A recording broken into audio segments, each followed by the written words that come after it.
Ladies and gentlemen, welcome to my third and last lecture on Nassim Taleb's Black Swan theory. So, in this lecture, we will cover the third part of his book entitled Those Grey Swans of Extremistan, and also the fourth part, The End. But before we continue with part 3 of his book, I would like to go back to the barbell principle that we discussed in our previous lecture. So, in order to give you a recent example of how a company actually either conscious or maybe the company was not aware of that, but what they actually did is they were implementing this barbell principle.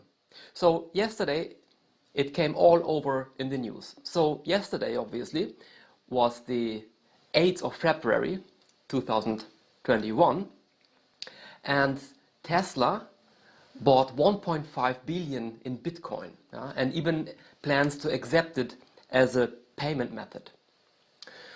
And at this point in time, Tesla had about $19 billion of cash, and it invested 1.5 billion in Bitcoin. So 1.5 of 19 is obviously 7.8%. So they invested 7.8% of their cash in Bitcoin, which is a highly speculative digital asset.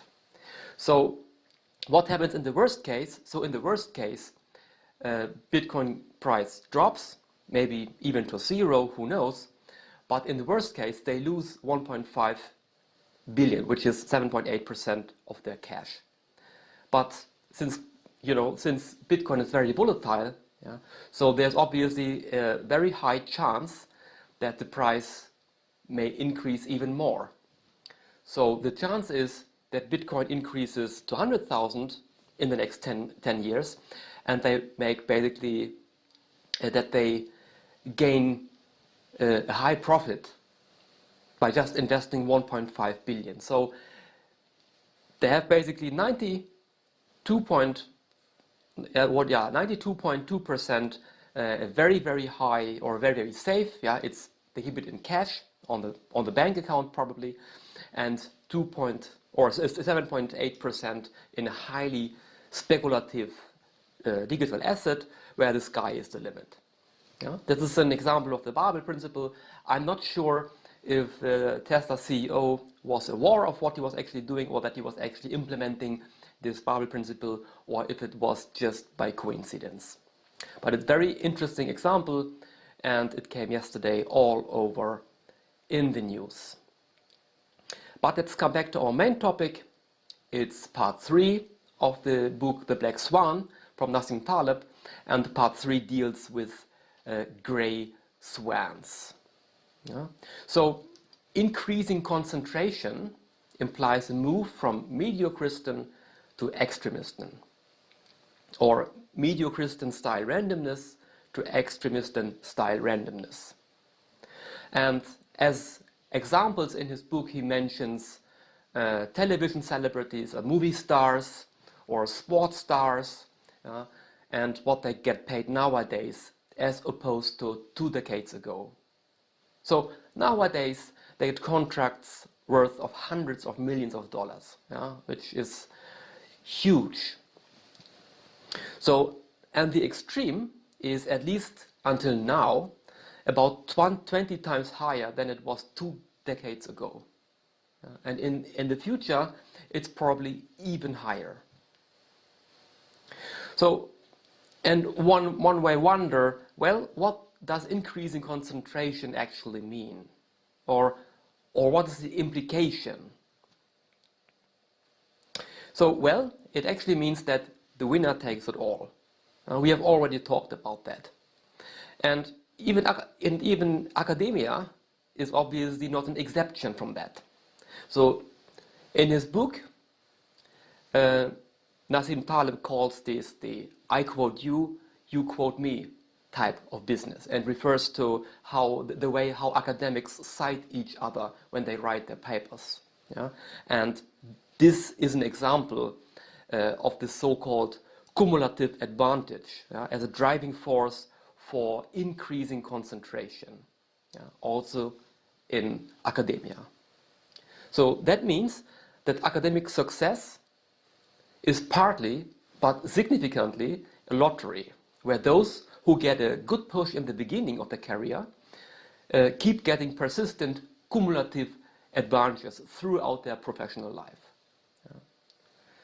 So don't think that all academics are smart people and that they gain to the top in the dominance hierarchy because they are so smart.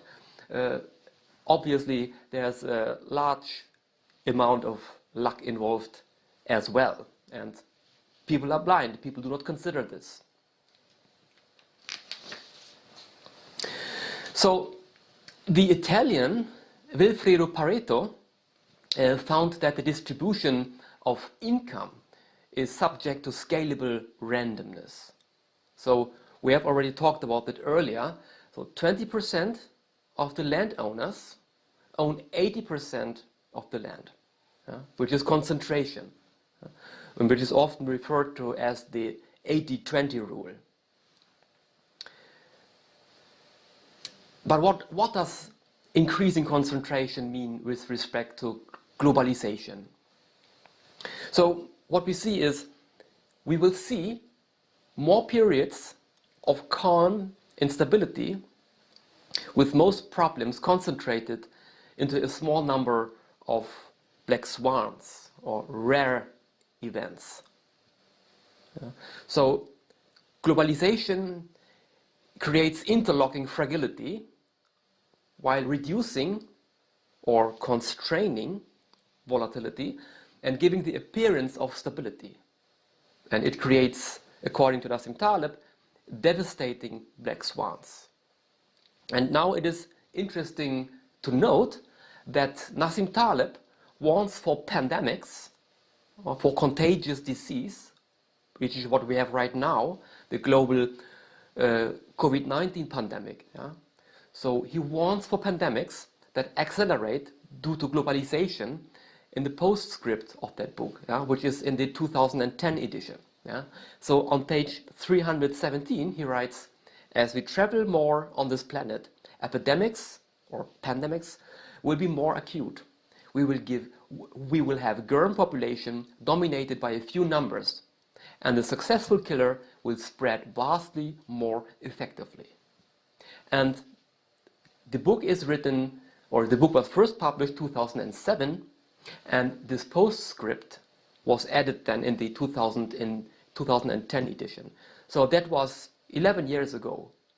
Already 11 years ago, he was warning for pandemics. And if we compare the earlier pandemics, in 2006, 2007, the swine flu, the swine influenza, for instance, they were not spreading as fast as the COVID-19 virus. Right? So I still remember in February last year, in February 2020, when I was in Stockholm, and we could hear already in the news that there was a virus spreading somewhere in Asia. But to be honest, I didn't feel threatened at all. So I was thinking, okay, there's a virus somewhere in Asia, and if it comes here, it might take half a year. If it comes here at all, I felt pretty much safe. And only 1 or 2 weeks later, there were the first incidents here in the Nordic countries. So you see, so it's obviously here in Finland, it was due to a tourist who came from China, who basically brought the virus here to Finland.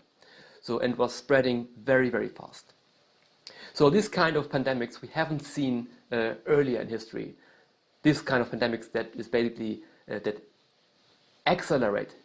So globalization has led to an acceleration because people are traveling much more, and they could carry, obviously, as we have seen, viruses with them, and it could spread. By this, it could spread very, very fast.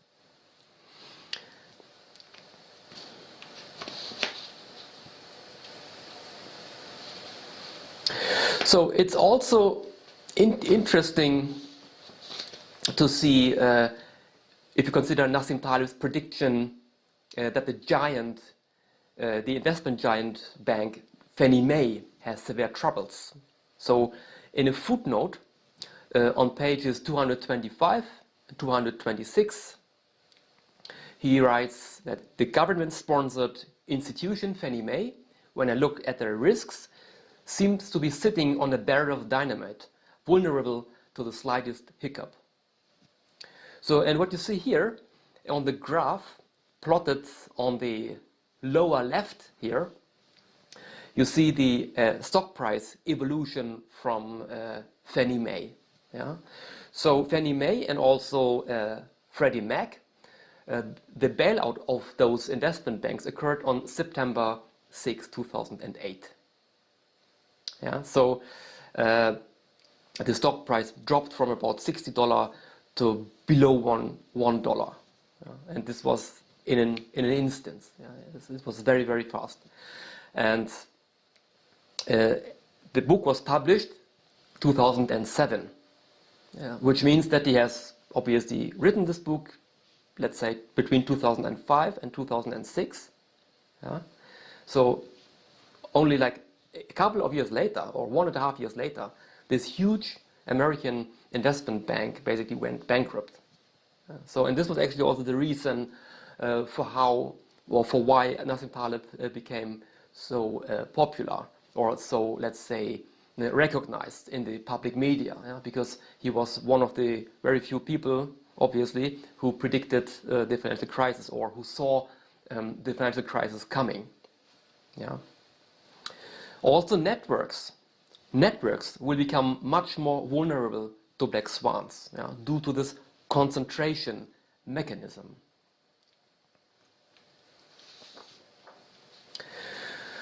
So, what's then the problem with the Gaussian bell curve, or the normal distribution? So the Gaussian bell curve is the normal distribution, which is often used or mostly used in social science. So as an example in his book, let's assume that the average person, irrespective if it's a male or female, is 1.67 meters tall. Yeah? And that the random variable height is normally distributed with the mean mu 1.67 meters and the standard deviation sigma of 0.10 meters or 10 centimeters. So one standard deviation is 10 centimeters. So what we see here on the left side is also taken from his book. So what are the odds that if you have a population of people and you randomly take someone, let's say you take randomly 100 people, so how much is the likelihood, or how much are the odds that if you grab randomly someone, that this guy is 10 centimeters taller than the average, or taller than 1.77 meters.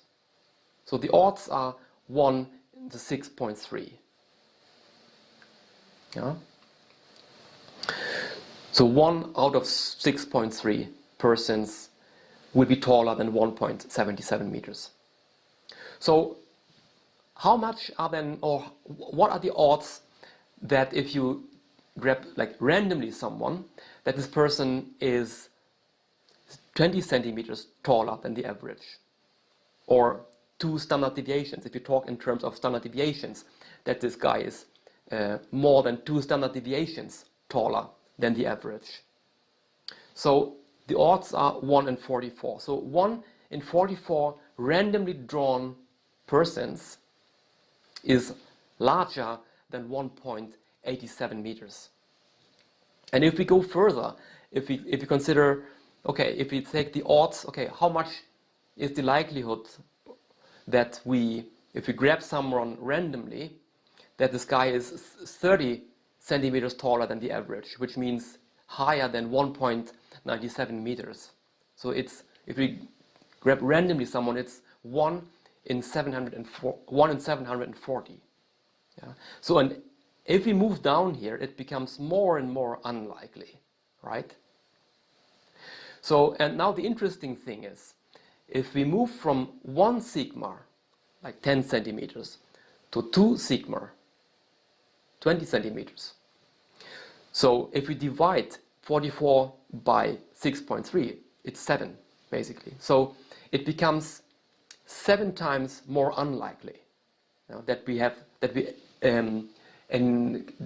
basically grab someone randomly that is 2 standard deviations larger as opposed to 1 standard deviation. And if we move from 2 standard deviations to 3 standard deviations, it's 7 points, the odds are 7.7. So it's 7.7 times more unlikely that someone is more than 3 standard deviations larger than the average as opposed to 2 standard deviations. And then it makes a huge jump, obviously. So if we move from 3 standard deviations to 4 standard deviations, the odds are now exponentially increasing. So it's more and more unlikely. Yeah? And if we move from 4 to 5 standard deviations, it's 109 times more unlikely that someone is more than 5 standard deviations larger than the average as opposed to 4 standard deviations. So what you see is, as the more we move from the average, the odds that such an event occurs is exponentially decreasing. So the odds are exponentially decreasing. It's exponentially more and more unlikely that we see this event. And the standard deviation is a metric. Yeah? So it's basically a move. It tells you a move of the same step. So it's basically the same distance. 1 standard deviation to 2 standard deviation is twice 1 standard deviation. It's always the same distance. We move always in the same step, basically. It's a metric. And it's a characteristic, a metric for the normal distribution. And you can describe basically how you move in steps that have the same length on the x-axis. And as we move on the x-axis, the less likely it becomes that we have this occurrence, this event. If we have on the x-axis the events, the height. So if we move far away, let's say 5 standard deviations away from the average, it's much, much more unlikely to see this occurrence than as if we would be 1 or 2 standard deviations away from the mean. Yeah? This is an important thing and an important characteristic of the normal distribution. So again, what are the implications? Well, the exponentially decline in the odds of encountering some outlier is what allows you to ignore outliers, because it's very, very unlikely. Yeah? And only this Gaussian bell curve delivers this. And now let's have a look at another distribution. Yeah? Let's consider wealth. We have already talked about earlier about the wealth distribution. Let's say, okay, let's say how many people, if you grab randomly someone, how much is the likelihood, or how much are the odds that you randomly grab someone that has a net wealth larger than $1 million. So let's say the odds are 1 in 62.5. Then another question, so what are the odds that you grab someone, if you grab someone randomly, that the guy has a net worth larger than $2 million? So let's say the odds are 1 in 250. So we see the odds are 4 times high, the odds are 4 times, or the occurrence is 4 times more unlikely than as if we would meet someone with a net wealth larger than $1 million. Yeah, so it's 4 times unlikely because it's 1 in 250 as opposed to 1 in 62.5. So what are the odds to meet someone that has a wealth larger than $4 million? So it's obviously times 4. It's 1 in 1,000. It's again, the odds decrease with the same factor. The same factor, and this factor is in this example 4. So that means that as opposed to the normal distribution, in the normal distribution, the odds are, if we now go back to the previous slide, so the odds are exponentially decreasing. But this is not the case here. If we go back to this distribution, so the odds are decreasing with the same factor. The factor is not changing. Moreover, in the previous example, if we consider the normal distribution, we have taken always the same step. Yeah? First, 1 standard deviation, from 1 to 2, from 2 to 3, from 3 to 4. It's always the same distance. But now, in this example, we actually double the steps. Yeah? We do not talk in terms of standard deviation here anymore, but we double the steps. We go from $1 million to $2 million, which is $1 million. Then we go from $2 million to $4 million. And then from 4 to 8. Yeah? It's always times 2. So we take always larger steps.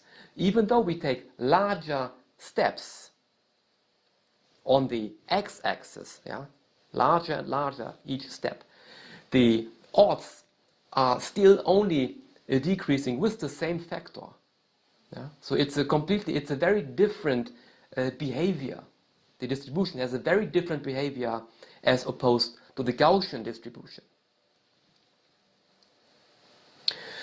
So as the wealth doubles, the likelihood decreases with a factor of 4 in this example. So let us explore how it would look like if we would use the Gaussian distribution for this example. So if we would employ the Gaussian distribution, so we would basically, the odds of grabbing someone randomly that has a net worth that is larger of $1 million is 1 in 63, which is pretty much the same as for the other distribution. But now, if we now grab someone randomly, how high is the likelihood that this person has a wealth larger than $2 million? Now the likelihood is much, much lower. It's 1 in 127,000. Yeah? Before, for the other distribution, it was 1 in 250. So the likelihood of if you randomly draw someone that this guy has a net worth larger than $4 million is 1 in, is it 886 trillion? Yeah, it's obviously you will not meet someone here on this planet who has, given we have the normal distribution, right? And I cannot even, I don't even know the figure that gives us the odds for someone who has a net wealth that is larger than $8 million. Yeah? So I don't even know this number. There are so many zeros here. So it's so unlikely. Yeah? But in the other example, obviously, it's 1 in 4,000. And this is obviously much more reflecting what we see in real life. Right? So the normal distribution does not work out to capture or to give us the correct probability for wealth, for instance. So in the Gaussian world, the probabilities drop at a faster and faster rate as you move away from the mean. We already talked about that. While scalable distributions do not have this characteristic. And they don't have a standard deviation either, usually. But there's another way to look at it. Let's take a random sample of 2 people from the US population who jointly earn $1 million per annum. So what is the most likely breakdown of their respective incomes? What would you think? So if we would be in a Mediocristan style randomness environment, so in the Gaussian world, then probably the most likely scenario would be that both guys would have $500,000. But how would it look like in Extremistan? So in an Extremistan style, or in an Extremistan style randomness, the most likely constitution would be that one guy has 950,000 and the other guy has only 50,000. So what does that mean? So that someone earns 500,000 is a very unlikely phenomenon. Yeah, it's a very unlikely event. So in order to generate this sort of outlier, or this event that two people would earn $1 million per annum, we would need in a Mediocristan style randomness environment, we would need two very unlikely events. Yeah? Two very unlikely events, because in this normal distribution we do not have these huge outliers. Yeah? So we would need two large outliers that are already very unlikely. Yeah? So we can only generate these very large events if we have two, let's say, very unlikely events. But in an Extremistan style randomness environment, yeah, $50,000 is not unlikely. Yeah? It's a normal event. And 950,000 is the unlikely event. So we can generate these rare events by only one unlikely event and one event that is likely. Yeah? So it's a different composition. Yeah? So once again, if we are in Mediocristan, or if we have the normal distribution, very large deviations, so very large distances, let's say, on the x-axis can only be achieved by a couple of events that are large, that are already very unlikely. Whereas in Extremistan, we only need one unlikely event and one event that is very likely.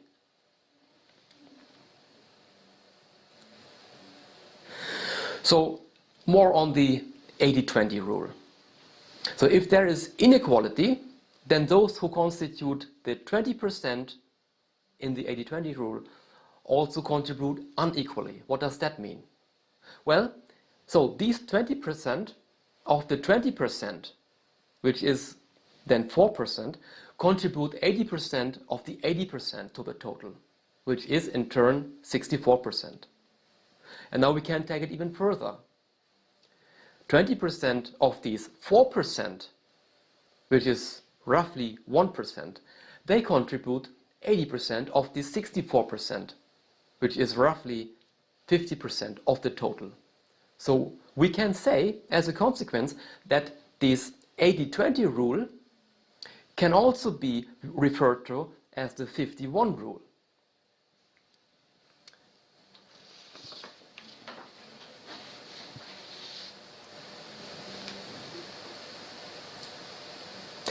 So more on implications.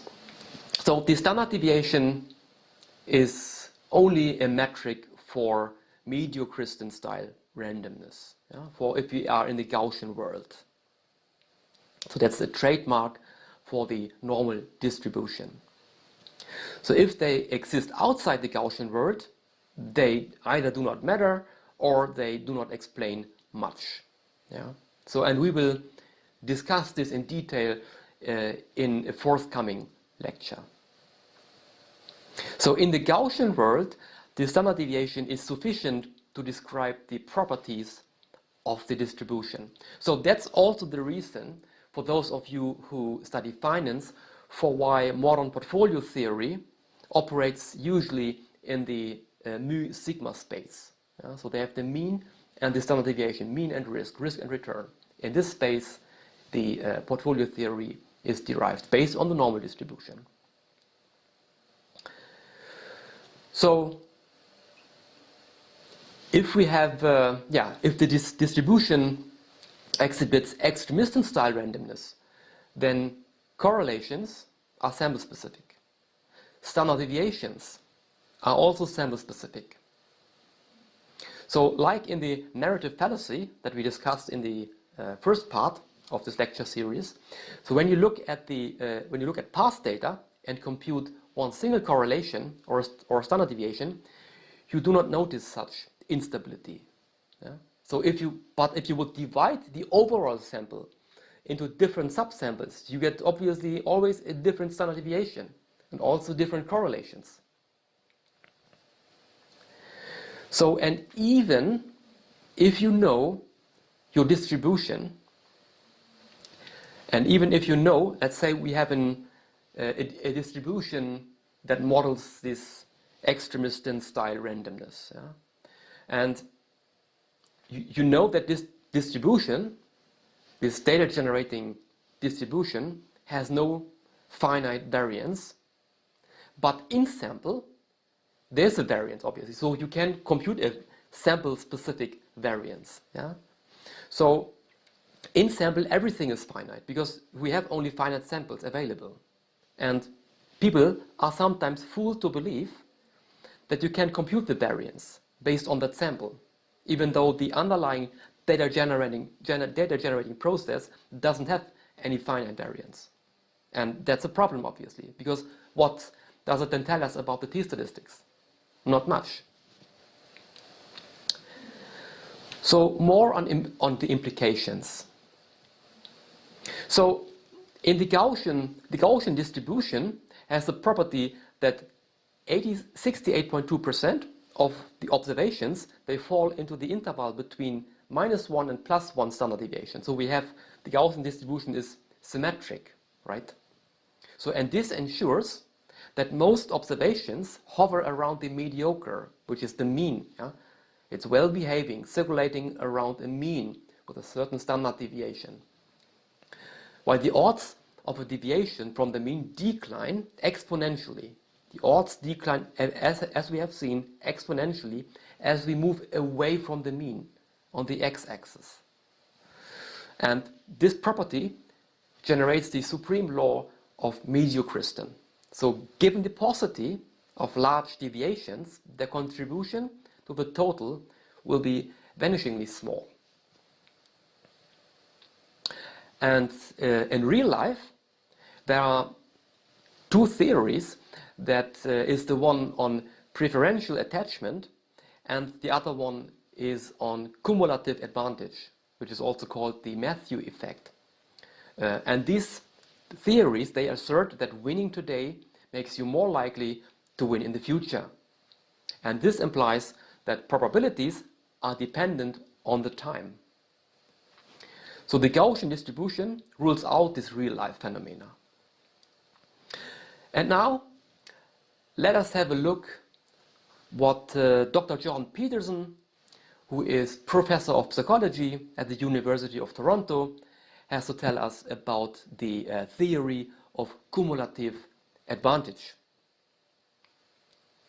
One of the things that you'll find if you look at creative production in any domain, it doesn't matter, artistic domain, food production, novels written, novels sold, money generated, number of companies generated, number of goals scored in hockey, etc.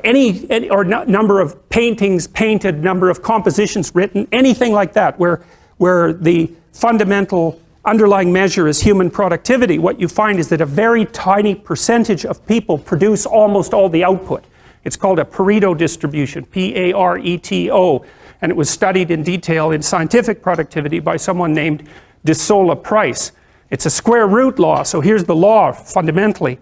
If you look at the number of people who are in a given domain, who are producing in a given domain, the square root of the people produce half the product.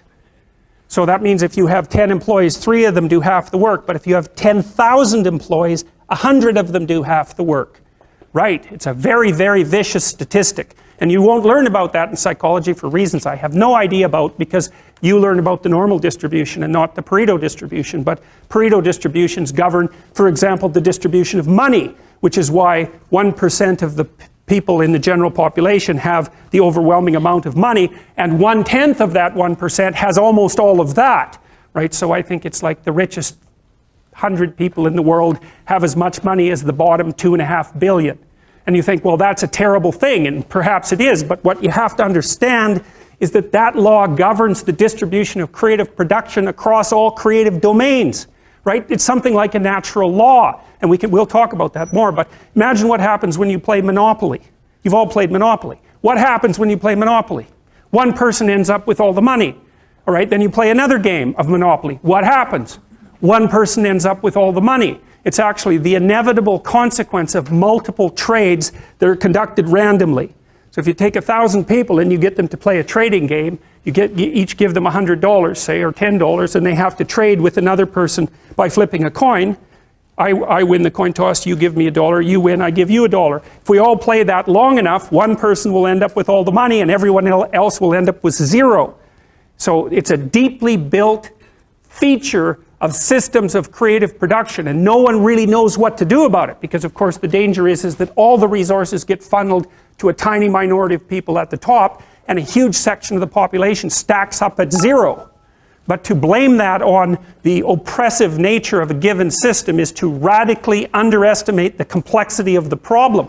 No one actually knows how to effectively shovel resources from the minority that controls almost everything to the majority that has almost nothing in any consistent way, because as you shovel money down, it tends to move right back up, and it's a big problem. As pointed out from Dr. John Peterson, the theory of cumulative advantage is the inevitable consequence of the trading game.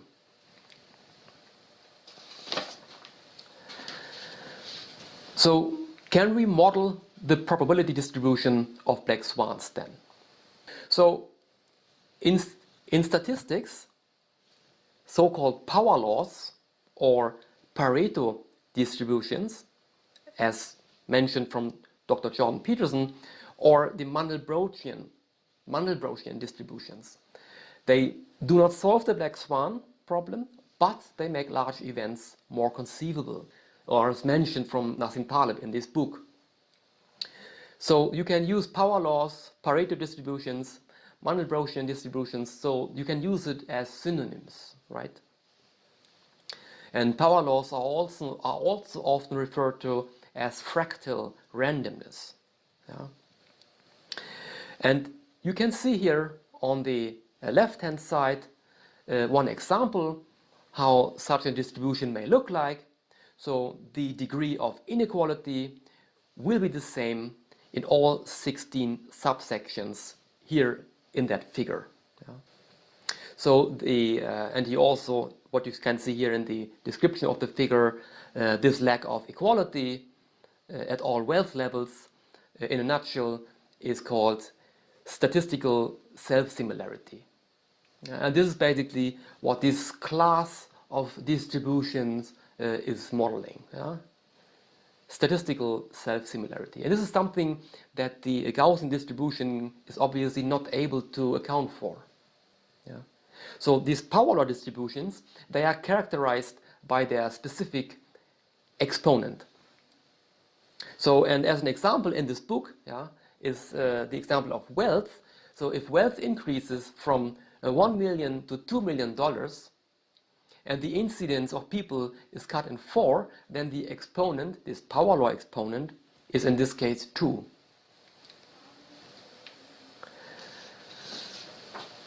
So, as we see here, the exponent is called the power. Yeah? And more formally, we have here the equation for such a power law. It's obviously, it looks very simple as opposed to the normal distribution, which looks much more complicated, right? So we see here that the probability of that random variable capital X is larger or equal small x, given by P from X is equal with C, which is a constant factor, yeah? C times X to the power of minus alpha. And this alpha is the exponent of that function. So now the question arises, how can we interpret, or how do we have to interpret the exponent? So as an example, so let's say you think that 96 books a year will sell more than 250,000 copies. And that you think that the exponent is 1.5.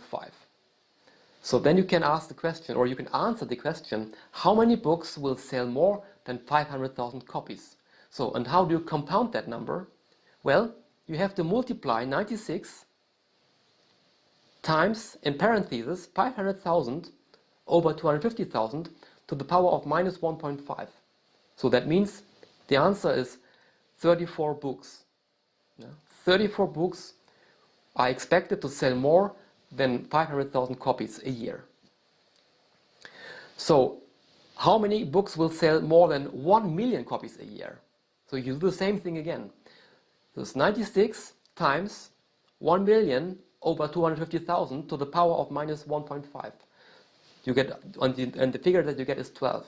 So you can expect that 12 books per year will sell more than 1 million copies.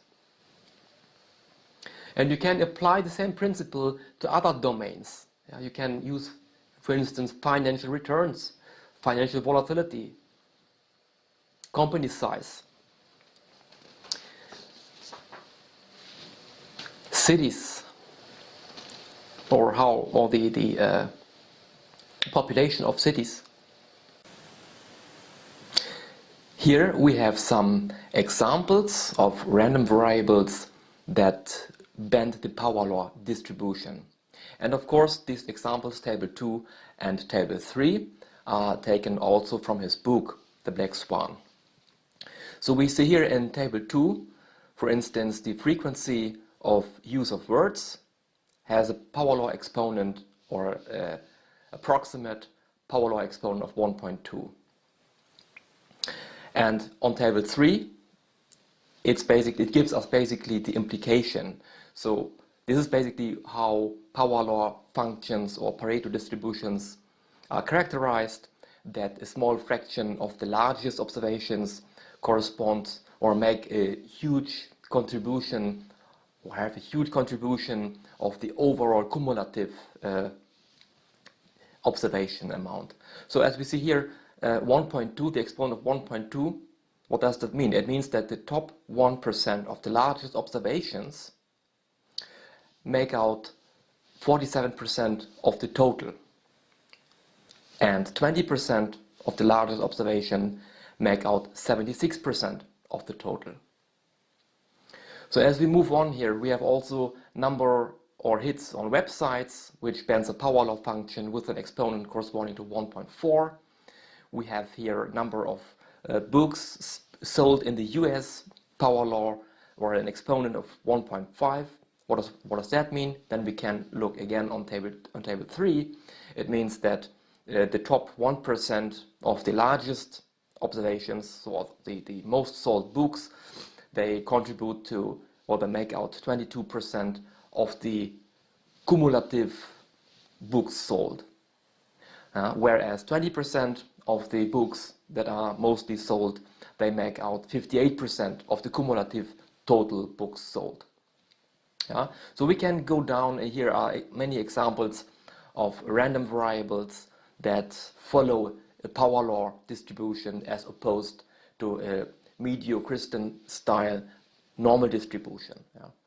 So also, what also is of course important or interesting for me, who has a finance background, is basically also here the market moves, which have a power law function or an exponent of around 3 or below 3.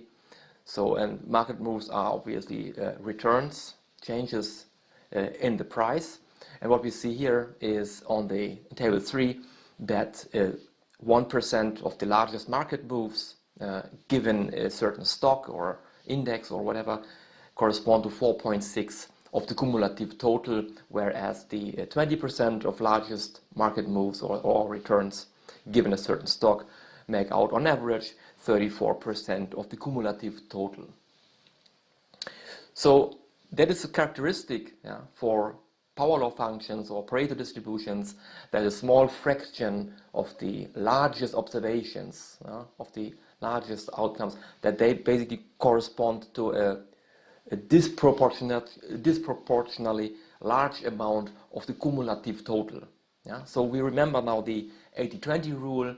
So as we see here, the 80-20 rule means that 20%, the top 20% of the largest observation correspond to 80% of the cumulative total. So if we check here in table 3, what does that mean? So we are somewhere between the third and the second row, right? So we have here, if we have in power law exponent of 1.1, we see that 86%, that 20% of the largest observations correspond to 86% of the total, and the power law exponent of 1.2 would imply that 76%, that 20% of the largest observation correspond to 76 of the total. So obviously 80% is somewhere in between, so it means that the corresponding power law exponent of that function is somewhere between 1.1 and 1.2.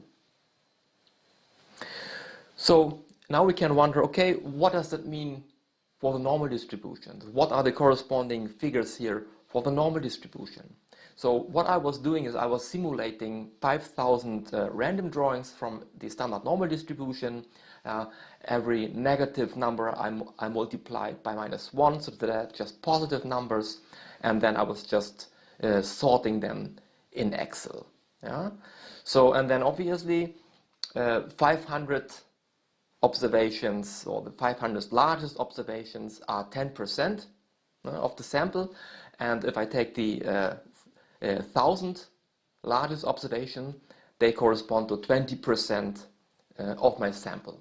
And by this I can basically then replicate this table 3 for the normal distribution. So what I figured out was then, or what you also might figure out if you do the same thing, that 20% of the largest observation of the normal distribution correspond to 44.6% of the total. And then we can have a look again here on table 3. So it's somewhere, so the normal distribution behaves somewhat like a power law function that has an exponent of around 2.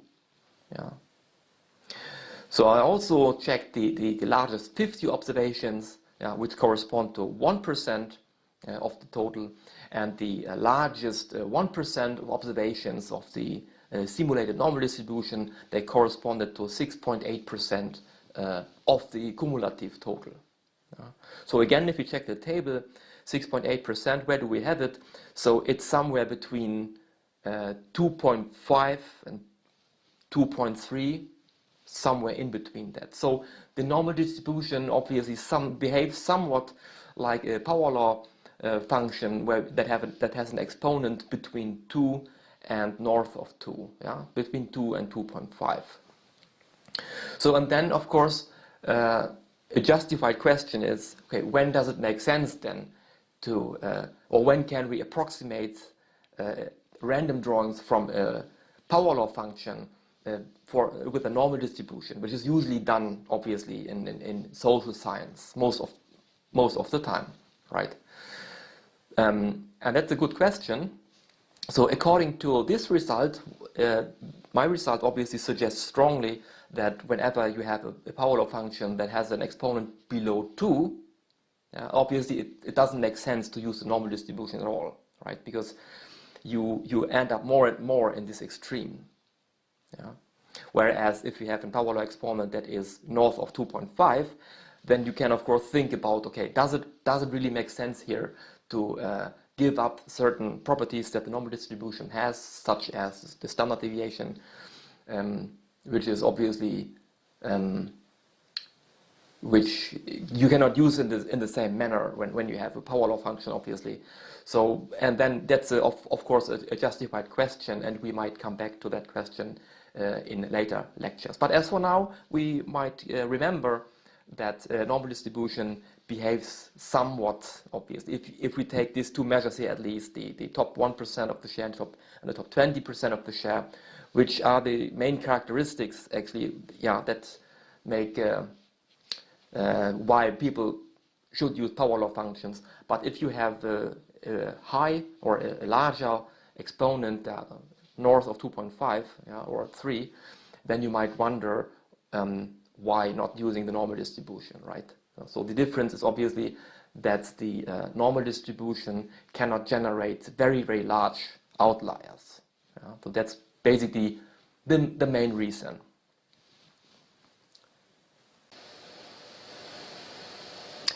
So in the book, it is stressed out that it is important to note that exponents, these power law exponents, are difficult to measure.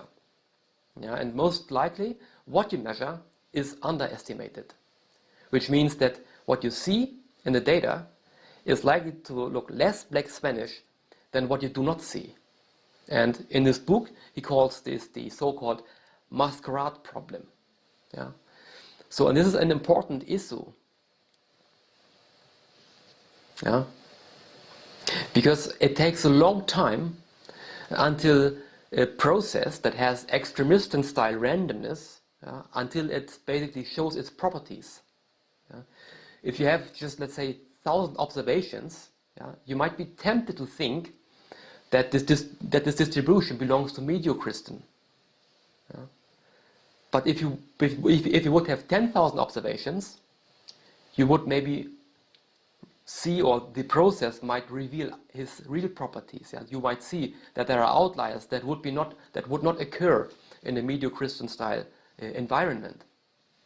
So it takes a long time until this process reveals its properties, and this is called the masquerade problem. Yeah? So people are fooled to believe that a process, a data generating process that belongs to Extremistan style randomness is Mediocristan style randomness. So, and as an example, so in his book, so let's say that one generates a process that has an exponent of 1.7. So you do not see what is inside the engine, only the data output. Yeah? Of course, you have a computer, you can write a program that gives you the corresponding data generating process of such a power law that has an exponent of 1.7. But what you get is the output. And let's say you take that output and estimate the exponent. So what happens? So it is likely that you estimate an exponent, let's say, of 2.4. So even when having 1 million observations. So because it takes a long time until a fractal process reveals its properties. And as a consequence, you are likely to underestimate the severity of the Black Swan. That is an important issue. So what are the implications? So let's say that the book, The Da Vinci Code, sold 60 million copies. Yeah? So although we have, until now at least, never known a book that sold 200 million copies, we cannot assume that the probability is 0. Why? Well, because the random variable sold books belongs to the Extremistan style randomness environment. Yeah. As another example in his book. So let's consider, let's say that the richest person in the world has a wealth of $50 billion. The probability is not 0 that next year someone else might pop up that has a wealth of $100 billion. Why? Again, because the distribution of wealth belongs to Extremistan style randomness. It bends power law process. It's not Gaussian distributed. So an important thing is that we can make inference about things that we do not see in the data. using power laws. And these events should still belong to the realm of possibilities. For instance, stock market crashes. In the future, they can be worse than what we have seen so far. And in the book, it is stressed out that modeling the potential distribution of rare events, it domesticates black swans and makes them sort of gray swans. Yeah, that's why this book, this is why part 3 is called on gray swans, right? However, it does not domesticate all of them, and that's also an important issue that we should bear in mind when operating with this kind of processes.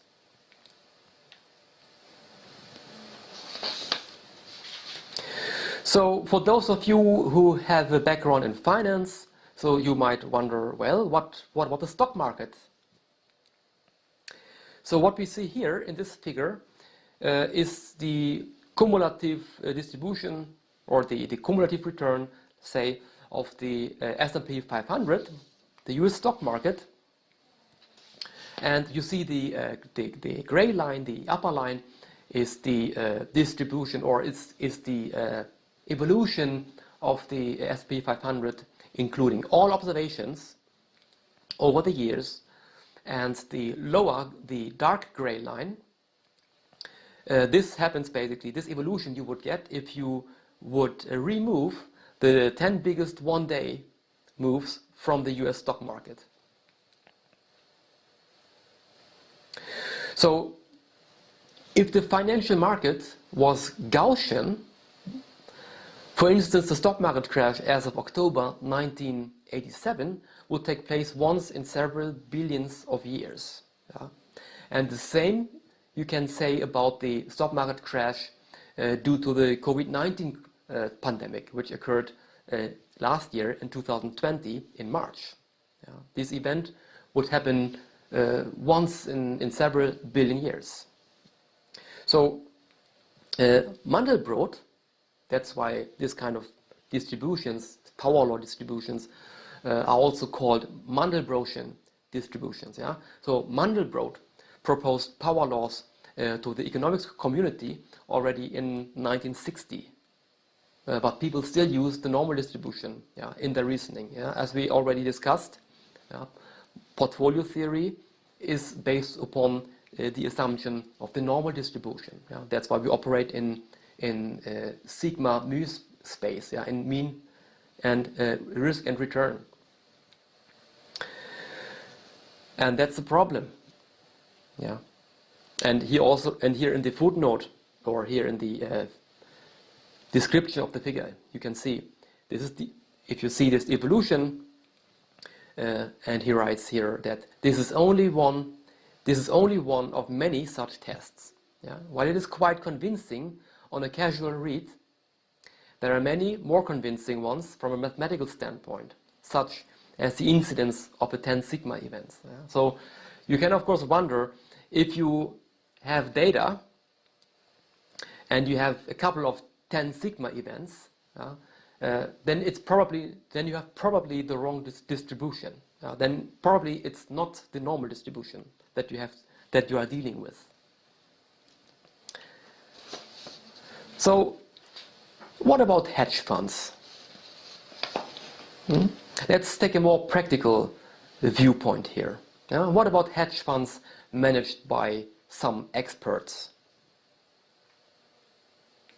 So in his book, he is mentioning Robert Merton and Myron Scholes, who were founding partners in the large speculative trading firm called Long-Term Capital Management, LTCM.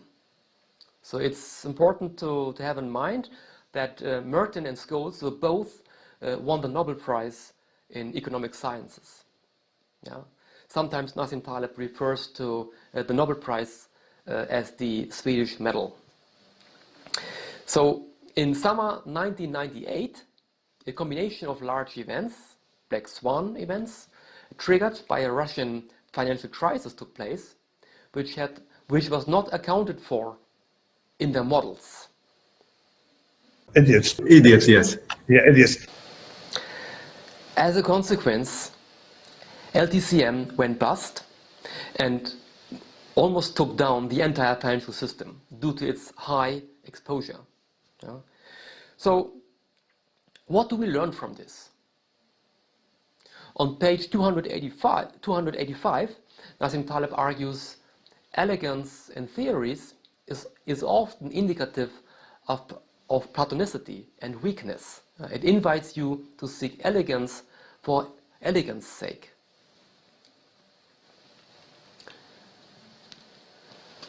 So finally, the last chapter, or the fourth part of his book, The End. It says just a couple of pages basically, so that's why I have not so much here in my slides. So on page 297 he argues, or he tells us, it is more difficult to be a loser in a game you set up yourself. Obviously, right? In Black Swan terms, this means that you are exposed to the improbable only if you let it control you. You always control what you do. So make your end. So make this your end. So having this in mind,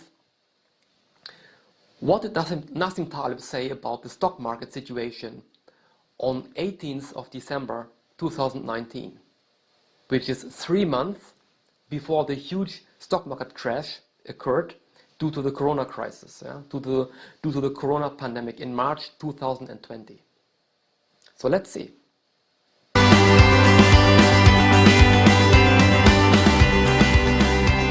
I would say something like negative 120% stocks now, right? Depends, okay.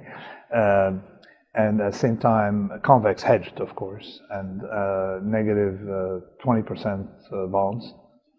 And so you really cannot add up because it's with some leverage, and have some investments in hard things like real estate. Some stocks, long convex stocks, and also I'm not yet there, but I would like to short oil. Okay, I'm not. I mean, I'm slightly short oil. I'm increasing my oil shorts because I believe that it doesn't take much to make oil demand for oil. All you need is for it to drop 5 to 10% for the market to experience what was seen in the 80s. So minus 120% in stocks means that Nassim Taleb expected, obviously, a downwards move of the markets. Yeah? And this is exactly what has happened 3 months later. A huge crash occurred. So in another interview, he actually argued that people who have stocks, they need an insurance. Yeah? So how can you achieve this? Obviously, by options. Yeah? Options give you an insurance. So he argues, so people have a driver's license if they drive a car. Yeah? So if you have stocks, you should have also an insurance. So if you have a car, let's say you need to have an insurance. Yeah? This is obviously, without an insurance, you cannot drive a car. So in the same manner, so if you have stocks, you also should have an insurance. So, and of course, minus 120% you can also achieve by investing in options. So, to sum up, what did we learn in this lecture? Well, if we are living in an Extremistan style environment, then the winner takes it all. And things become more and more concentrated. So this becomes a more and more severe issue across different domains. So the more interdependencies in a system, the more prone it is to Black Swan events. Yeah? We talked about networks. Yeah? So networks obviously are, if a crash occurs, it's severe nowadays.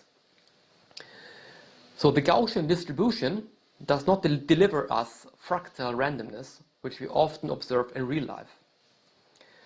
So we cannot model the probability functions that govern Black Swan events. So we cannot model it using the Gaussian distribution, but we can model it via power laws.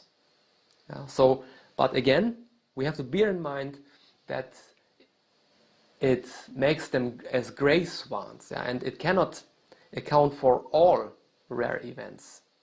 It gives us just some sort of guidance, I would say. So what we measure using real-life data is likely to look less Black Swanish than it actually is. And this is called the masquerade problem. Moreover, what did we learn from this long-term capital management? So we learned that top-down models, as opposed to bottom-up models, often fail in real life. Hopefully, you could learn something useful in my lecture series on Nassim Taleb's Black Swan theory. What we will continue doing now is we will elaborate on certain issues. We will talk about how to derive power law distributions and how to operate with them, and how to make Black Swans to Grey Swans. Thank you for your attention.